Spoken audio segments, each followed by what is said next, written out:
میں نیکی کی دعوت کی دھوم میں مچاؤں،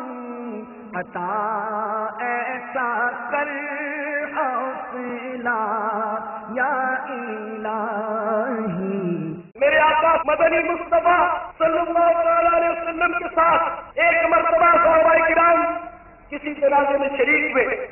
سیدنا ابو ہریرہ رضی اللہ تعالیٰ عنہ فرماتے ہیں کہ جب ہم قبرستان پہنچے تو سرکار مدینہ راحت قلب و سینہ صلی اللہ علیہ وسلم ایک قبر کے پاس تشریف فرما ہوئے اور ارشاد فرمایا کہ قبر پر کوئی دن نہیں گزرتا جس میں وہ نہایت پسند اور صاف آواز کے ساتھ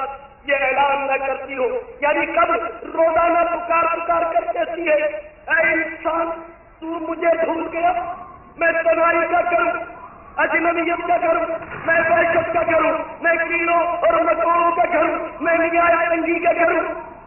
مگر اس شخص کے لیے جس پر اللہ تعالیٰ جل مجدہ مجھے وسیع بنا دے۔ اس کے بعد ہمارے آقا صلی اللہ علیہ وسلم نے فرمایا قبر جنت کے باغوں میں سے ایک باغ ہے یا دوزخ کے گڑھوں میں سے ایک گڑھا ہے۔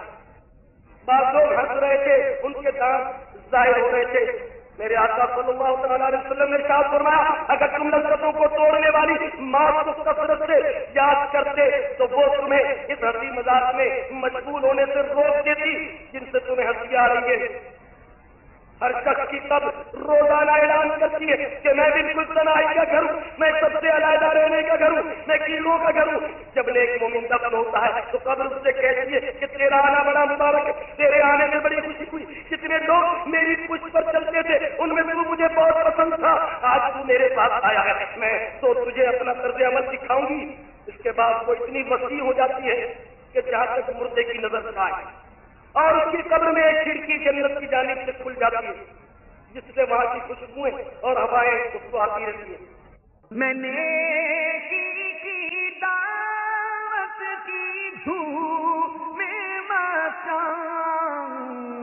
عطا ایسا کر حوصلہ یا الہی۔